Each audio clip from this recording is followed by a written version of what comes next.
오늘 말씀의 제목을 함께 따라하겠습니다. 마음이 청결한 자의 복. 마음이 청결한 자의 복. 제가 언젠가 에어컨을 사기 위해서 전자마트에 간 적이 있습니다. 그런데 딱 들어가니까 옆에 TV가 정말 진열되어 있는데 TV 화면이 너무나 깨끗하고 아름답고 밝은 거예요. 그걸 보면서 저걸 하나 사고 싶다 하는 그런 마음이 들었습니다.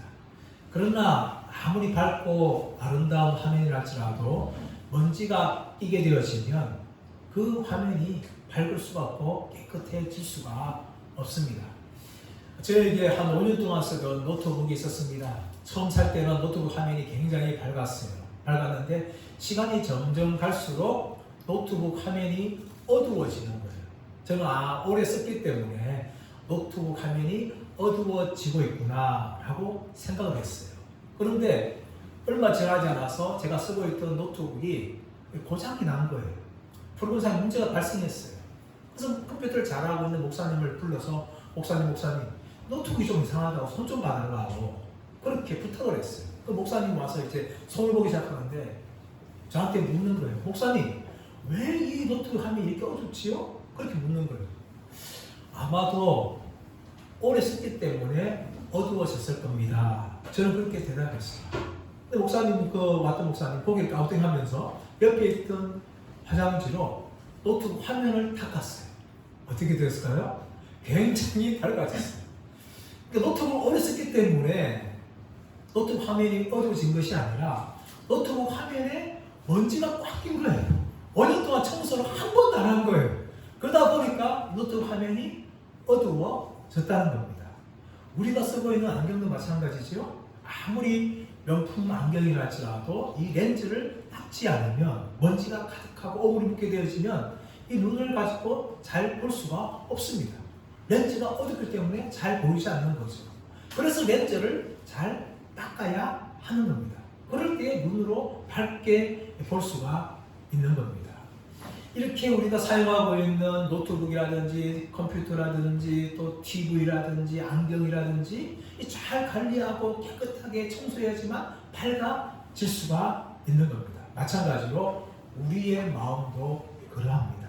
우리 마음도 잘 관리를 해야 돼요. 성경은 우리 마음의 관리에 대해서 그렇게 끊임없이 강조하고 있습니다. 잠언서 말씀 보시면 잠언서 15장 13절 말씀 보시면 마음의 즐거움은 얼굴을 빛나게 하여도 마음의 근심은 심령을 상하게 하느니라.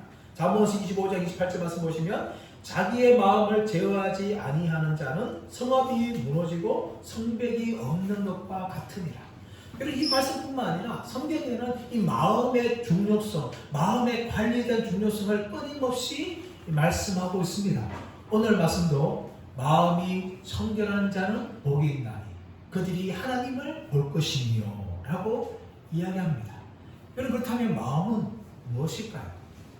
이 마음에 대해서 히브리어 성경은 레고라는 단어를 사용합니다. 그것은 우리의 가슴 부위, 심장이라는 의미를 가진 단어입니다. 그런데 이 레고라는 단어가 헬라어로는 카르디아라는 단어를 사용하고 있는데 이것은 우리 인간의 생각과 우리 모든 것들의 감정의 중심을 이야기하는 거예요.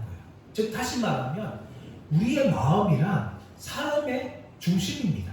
사람의 중심이고 히브리인들, 다시 말하면 유대인들 같은 경우는 인간의 모든 활동의 중심이 마음이다 라고 그렇게 이야기합니다. 이 마음에 대해서 성경은 끊임없이 이야기하고 있는데 그렇다면 여러분 마음은 어디 있을까요? 여러분 마음이 어디 있어요? 어떤 사람은 머리에 있다라고 생각해요. 머리. 어떤 사람은 가슴에 있다고 생각합니다. 근데 아프리카 사람들 같은 경우는 사람의 마음이 오른손에 있다고 생각해요. 여러 가지 마음이 어디 있느냐를 이야기하고 있지만 사실 마음이 어디 있는지는 아무도 정확하게 모릅니다. 이 마음의 기능은 뭡니까? 마음의 기능은 세 가지가 있어요. 하나는 감정적인 거죠. 감정적인 거. 이런 감정적인 기능을 하는 것이 마음이에요. 마음. 그리고 생각하는 거. 더 나아가서는 의지하는 거죠. 의지하는 거. 의지적이고 결정하고 행동하는 것, 이 모든 것이 다 마음의 기능입니다. 근데 예수님께서는 우리의 마음이 병들었다라고 이야기합니다. 우리의 마음이 죄로 가득 찼다라고 이야기합니다. 마태복음 15장 18절 19절 말씀 보시면 입에서 나오는 것들은 마음에서 나오나니 이것이야말로 사람을 더럽게 하느니라. 마음에서 나오는 것은 악한 생각과 살인과 간음과 음란과 도둑질과 거짓 증언과 비방이니. 입에서 나오는 것은 마음에서 나오는데 이 마음에서 모든 것들, 악한 생각들, 살인, 간음, 음란, 도둑질, 거짓 증거, 비방, 이런 것들이 다 마음에서 나온다는 거예요. 이것은 무엇을 말하고 있을까요? 우리가 말로 짓는 죄들, 우리가 행동으로 짓는 죄들은 다 우리 마음에서 시작되고 이 마음의 결정 때문에 그런 죄를 지으며 살아간다는 거예요. 그래서 우리 인간 가운데 모든 불행과 모든 문제의 근원은 우리의 마음에서 시작된다는 겁니다.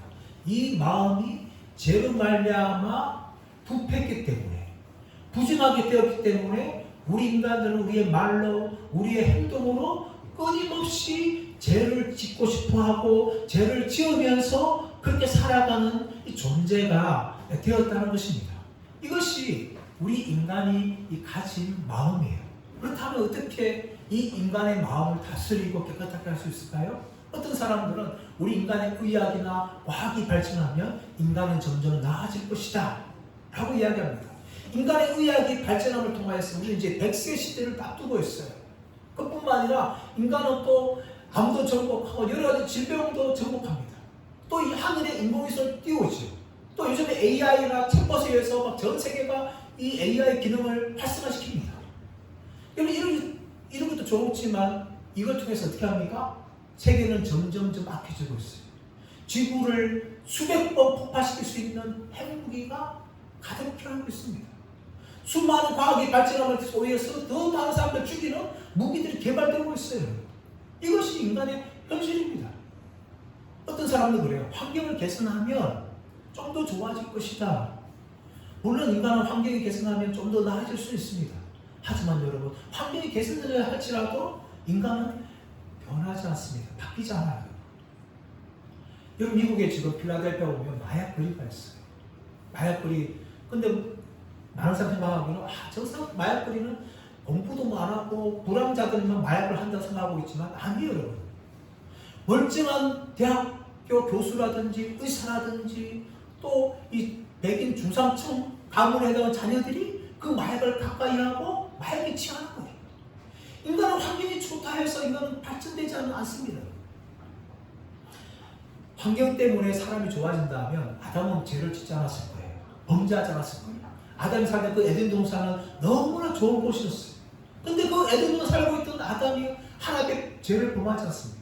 반대로 예수님께서는 광야에서 40일 금식함에도 불구하고 아무리 환경이 좋지 않은 조건에서도 마귀의 유혹을 예수님이 이겨내셨어요.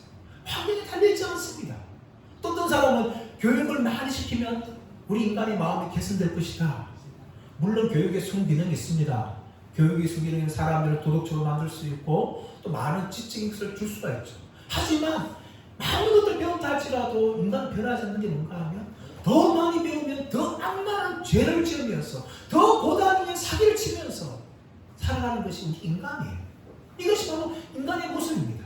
인간의 마음은 의학이나 과학이 발전하고 환경이 개선하고 또 많은 교육을 받는다 할지라도 변하지 않는 것이 우리 인간의 마음이라는 겁니다.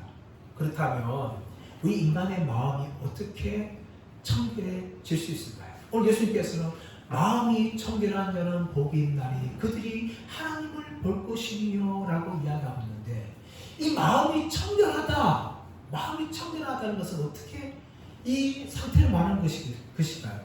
이 마음이 청결한 것은 첫 번째로 마음이 깨끗해지는 것을 이야기합니다. 여러분 옷을 오랫동안 입으면 옷에 오물이 묻어요. 그러면 그 오물 묻은 옷을 1년 내내 그걸 입고 있지 않습니다. 어떻게 해요? 세탁기에 넣죠. 세제를 넣고 물을 하고 돌리면 탈수하면 옷이 깨끗해집니다. 그리고 건조하면 이제 옷을 입을 수 있는 옷이 되는 닫는 거죠. 그것이 바로 깨끗한, 청결한 카타로스라는 의미입니다. 이 카타로스라는 청결한 것인데 이것이 바로 여기서 나온 게 뭔가면 카타르시스라는 동사입니다. 깨끗하게 하다, 정화하게 하다. 영국에서 감정이 정화된다 할 때 카타르시스를 느낀다 라고 할 때 그 단어가 이 카타르시스, 깨끗하게 하는 거예요. 그래서 의학적으로 말하면 우리 몸 안에 있는 독을 깨끗하게 씻어내는 것, 그것을 카타르시스라고 이야기하는 겁니다. 이 카타르시스, 이 마음이 청결한 것은 깨끗한 것을 이야기해요. 두 번째로 이 마음이 청결한 것은 무엇인가 하면 무엇이나 섞이거나 나누어지지 않는 초점이 맞추어진 것을 이야기합니다. 마태복음 6장 22절 23절 말씀 보시면 내 눈이 성하면 온몸이 밝을 것이요 눈이 나쁘면 온몸이 어두울 것이요 라고 말씀합니다. 이 눈이 성하다, 이 성하다는 다 플루스라는 단어인데 이것은 초점이 하나다 라는 말이에요. 우리의 눈이요 어떤 것을 바라보는데 초점이 두 개면은 그것을 제대로 바라볼 수가 없어요. 무엇인가 바라볼 때에 초점이 하나가 되면 그걸 정확히 바라보지만 우리 눈이 초점이 나누어지게 되어지면 어떤 사물도 정확하게 바라볼 수 없고 인지할 수 없는 겁니다. 눈이 성하다, 마음이 깨끗하다는 것은 우리의 마음이 초점이 맞추어지는데 무엇이 맞춰져야하면 하나님께 맞춰줘야 되는 거예요. 예수님 구약 성경 보시면 이스라엘 백성들을 향하여서 마음이 나누어진 이스라엘 백성들을 책망하시는 하나님의 말씀이 등장하죠. 엘리야를 향하여서도 이스라엘 백성을 책망한 내용이 뭡니까? 너희가 어떻게 하나님을 섬기지 않고 바알을 섬기느냐? 바알이 하나님이면 바알을 따르고 여호와가 하나님이면 여호와를 따르라. 그렇게 말씀하시면서 이스라엘 백성의 그 분리된 초점을 여호와 하나님께 고정시키라고 도전한 겁니다. 마음이 깨끗하다는 것은 우리의 마음이 초점이 하나 되어서 바라보는 것을 이야기합니다. 또 마음이 깨끗하다는 것은 무엇인가 하면 우리의 겉과 속이 다르지 않다는 거예요. 다르지 않다. 세상을 하다 보면 겉과 속이 다른 사람들을 정말 많이 만납니다. 그중 대표적인 예가 뭡니까? 사기꾼들이죠. 사기꾼들. 겉으로는 정말 감은 있을 말합니다. 하지만 속마음은 뭐예요? 이 사람이 사기를 쳐서 내가 돈을 많이 벌겠다 하는 마음을 가진 것이 사기꾼들이에요. 그들은 겉모습과 속모습이 전혀 다른 것입니다. 사기꾼의 모습이에요. 더 나아가서 뭡니까? 위선자들이 또 겉과 속이 다른 거죠. 겉으로는 참 사람이 착하게 보입니다. 그런데 뒤에 가서 뭡니까? 그 사람에 대해서 비방하고 욕하고 흉보는 그런 사람들이 있어요, 여러분. 앞에서는 참 좋은 말 해요. 근데 뒤에 가서 호박씨 까요, 여러분. 그것이 위선자의 모습이에요. 종교적으로 마찬가지입니다. 종교적으로도 하나님 앞에서 열심히 하지만 속으로는 그렇지 않은 사람들이 있다는 것입니다. 예수님께서는 바리새인들을 향해서 그렇게 경고하셨죠. 마태복음 23장 27절 말씀 보시면 활설진저 외식하는 서기관들과 바리새인들이여 회칠한 무덤 같으니 겉으로는 아름답게 보이나 그 안에는 죽은 사람의 뼈와 모든 더러운 것이 가득하도다. 겉으로는 하나님을 잘 믿는다고 사람들이 보이는 거예요. 근데 그 안에는 뭡니까? 죽은 사람의 뼈가 가득할 만큼 외식하는 자들이었다는 것입니다. 그런 것이 아니라 마음이 깨끗한 사람은 겉과 속이 일치하는 것을 말하는 것입니다. 자, 그렇다면 어떻게 하면 이 마음의 청결을 우리가 할 수 있을까요? 우리가 반노력하면 가능할까요? 교회사를 보게 되어지면 한때 중세에 수도운동이 나왔습니다. 수도운동이 무엇인가 하면 시내에서 사람들 팍팍 짓거나 그런 거 사는 것이 아니라 조용한 산에 올라가서 수도를 짓고 거기서 뭐 한 달이나 두 달이나 1년 나는 평생 동안 마음의 돌을 닦고 하나님께 가까워지려고 하는 그런 운동이 있었습니다. 어떻게 했으면 그렇게 했을까요? 그러나 그 운동 한 달치라도 사람의 마음은 변하지 않습니다. 아무리 사실 금식을 해도 물만 들어가고 볶기만 들어가면요 사람은 또 혈기가 팍 일어나는 거예요. 힘이 없으면 혈기를 발하지 않는 거지. 조금만 힘이 있으면 혈기를 발하고 죄짓는 것이 우리 인간이에요. 그래서 사도 바울이 자신 안에 있는 죄의 본성과 또 하나님께 가까이 하는 그 본성이 서로 싸우는 것을 갈등하며 고백했던 것이 로마서 7장에서 이렇게 고백을 합니다. 내 수없고 내 육신에 선한 것이 거하지 않는 줄을 아노니 원함은 내게 있으나 선을 행하는 것은 없노라. 내가 원하는 바 선을 행하지 아니하고 도리어 원하지 아니한 바 악을 행하는도다. 만일 내가 원하지 않는 그것을 하면 이를 행하는 자가 내가 아니요 내 속에 거하는 자로다. 오호라 나는 엉뚱한 자로다. 누가 나를 이 사망에서 건져낼까? 그렇게 사도 바울이 고백을 한 겁니다. 저와 여러분 중에 어느 누가 사도 바울만큼 거룩한 사람이 있습니까? 어느 누가 사도 바울만큼 예수님께 가까이 간 사람이 있을까요? 아무도 없어요. 그러나 사도 바울도 자신 안에 있는 죄의 모습 때문에 이렇게 갈등했다는 겁니다. 그러므로 어떤 인간도 자기 스스로의 노력을 가지고 마음을 청결하게 할 수가 없습니다.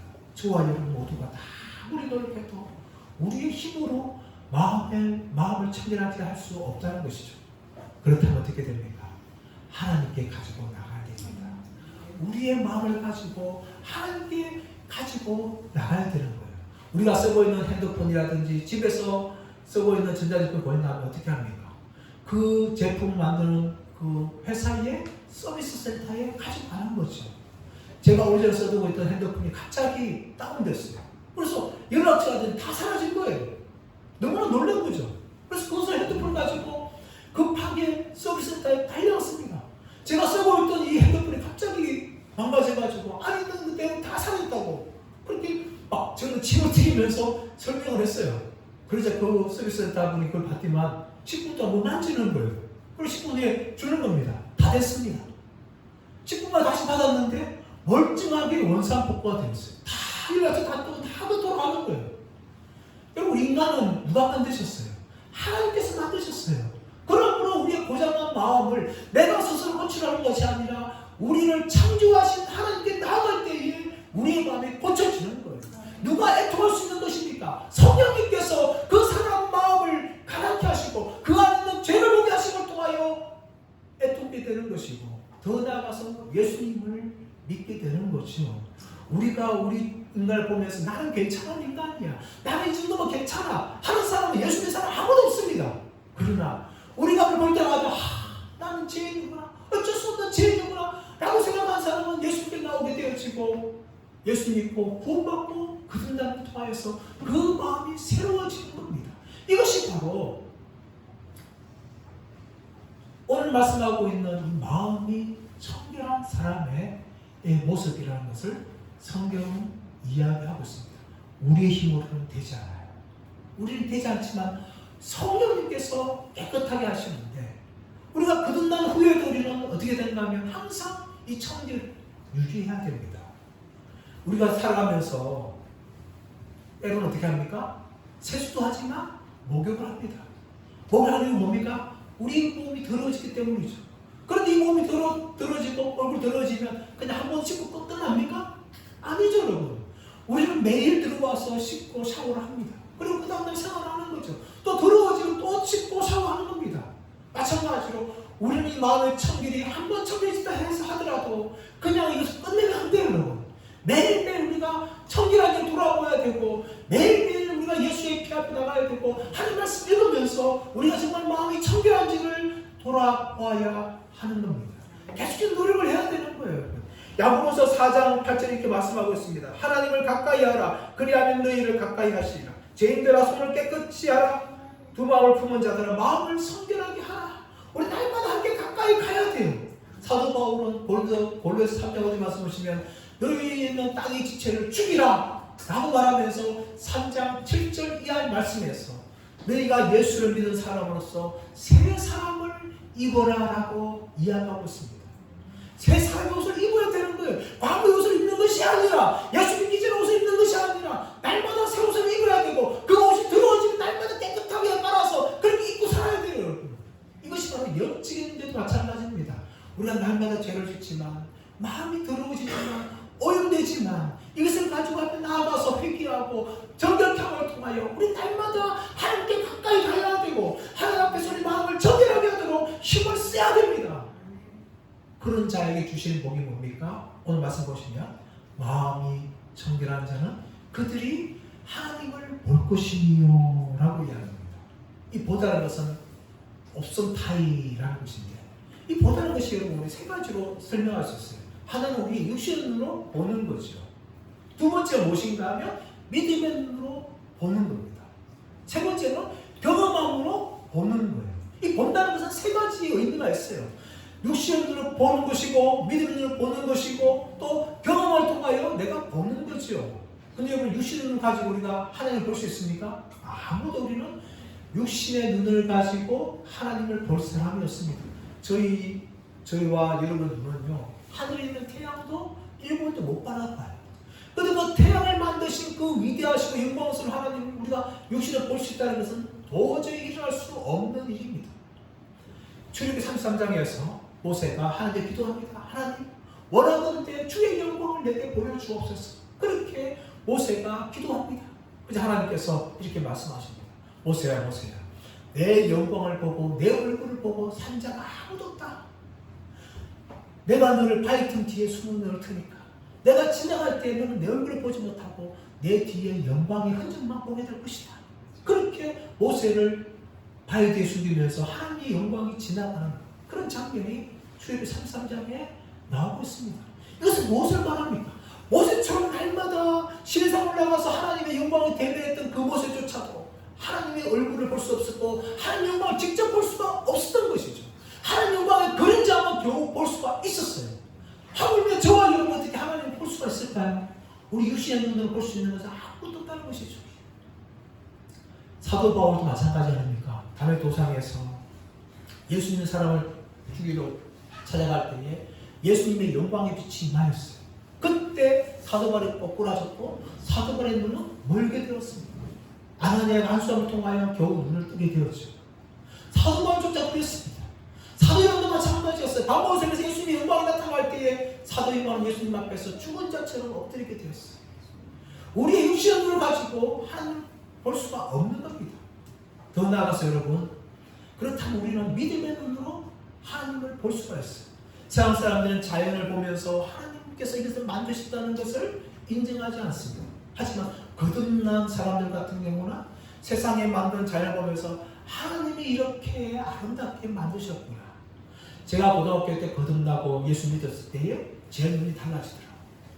어떻게 달라지는가 하면 세상이 너무 아름답게 보이는 거예요.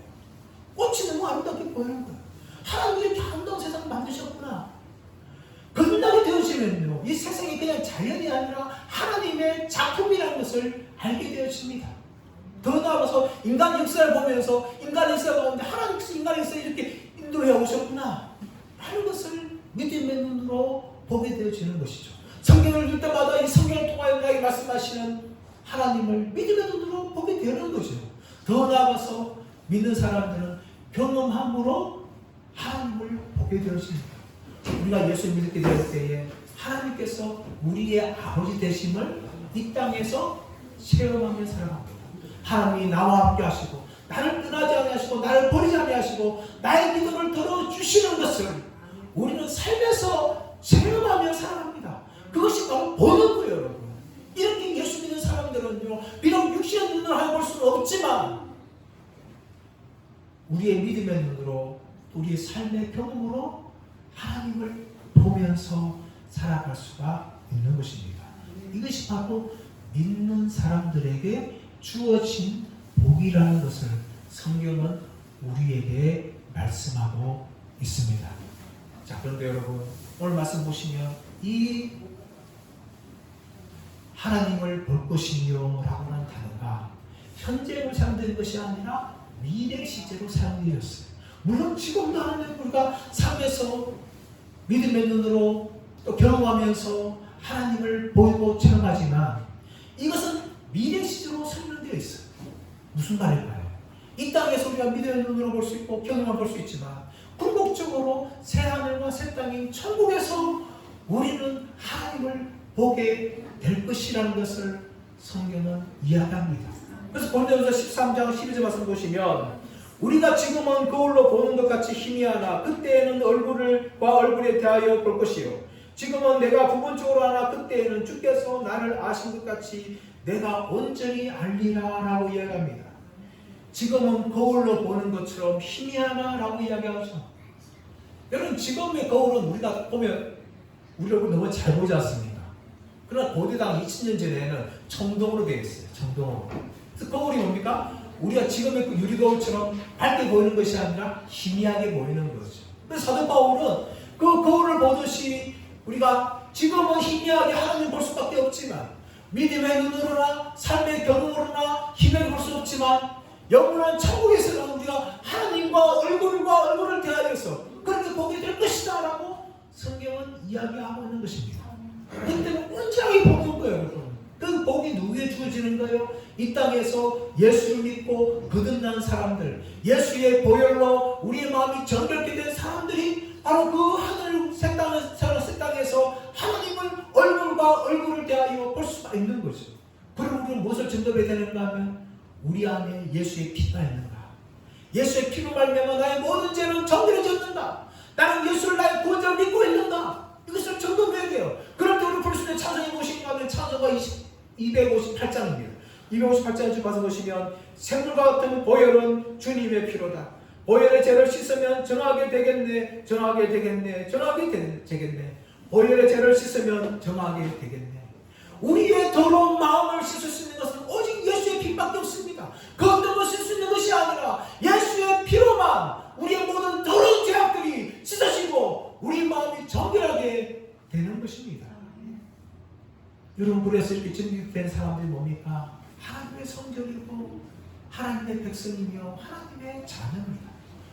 고린도후서 6장 후반에 말씀 보시면 사도 바울이 고린도 교회를 향하여서 너희는 하나님의 성전이며 하나님의 백성이며 그리고 하나님의 자녀들이다 라고 이야기하면서 바로 이어지는 7장 1절에서 이렇게 강조합니다. 그런즉 사랑하는 자들아, 이 약속을 가진 우리는 하나님을 두려워하는 가운데서 거룩함을 온전히 이루어 육과 영의 온갖 더러운 것에서 자기 신을 깨끗하게 하자 라고 이야기하는 것입니다.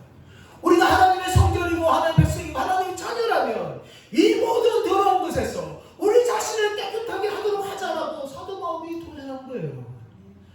예수 믿는 사람들은 하나님의 성전일 뿐만 아니라 백성이며 자녀이며 또한 동시에 예수 그리스도의 신부입니다. 여러분, 신부가 신랑을 만나서 결혼할 때에 준비해야 될 것들이 있습니다. 그것이 무엇입니까? 여러 가지 홍수품이죠. 과거에는 남자들이 집을 장만하고 또 여자들이 집안에 들어가는 전자제품 같은 준비했지만 지금은 다 같이 준비한다는 말도 있습니다.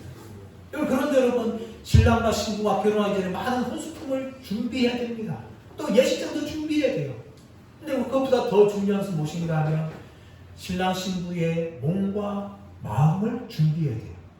몸을 결혼 전에 다른 남자, 다른 여자에게 더럽히지 아니하고 순진하게 잘 관리하고 또 그 마음도 신랑과 신부에게만 주고 결혼 전에 만났던 갑돌이 갑순이한테 주는 것이 아니라 오직 신랑과 신부에게만 그 마음을 줘야 돼요. 그렇게 결혼해야 됩니다. 그리고 거기서 끝난 거예요? 아니에요, 여러분. 결혼했다면 이제는 오직 신랑과 신부, 남편과 아내를 바라보면서 자신의 몸을 줘야 되고 자신의 마음을 줘야 돼요. 결혼 전에 사귀었던 남자들, 여자들 다 잊어버려야 돼요. 오직 남편과 아내를 향해서만 자신의 몸과 자신의 마음을 계속해서 줘야 되고 그것은 우리가 죽을 때까지, 결혼 이야기 끝날 때까지 그것을 유지를 해야 합니다. 그것이 여러분 결혼이에요. 마찬가지로 우리가 그리스도의 신부로서 신랑 대신 예수님을 이제 곧 만나게 될 텐데 어린 양 혼인잔치 만나든지 아니면 우리가 죽어서 만나든지 그 만나게 될 텐데 우리가 준비해야 될 것은 우리의 정결한 몸입니다. 더 나아가서는 우리의 정결한 마음이에요. 우리의 마음이 세상 것으로 오염되지 않고 오직 예수님만으로 가득 차고 예수님만 바라보는 그런 마음의 정결한 상태를 우리가 항상 유지하며 그렇게 되도록 우리가 힘써 우리가 살아야 될 줄 믿습니다. 왜냐하면 이제 곧 오실 신랑 되신 예수님을 기다리는 거룩한 신부가 바로 저와 여러분이기 때문입니다. 사랑하는 여러분, 우리가 오늘 말씀을 통해 무엇을 도전받습니까? 마음이 청결한 자는 복이 있나니 그들이 하나님을 볼 것이며 우리 마음이 청결하지 않으면 우리는 믿음의 눈으로라든지 또 삶에서라든지 또 우리가 영원한 천국에서 하나님을 보지 못한다는 것을 우리에게 경고하고 있습니다.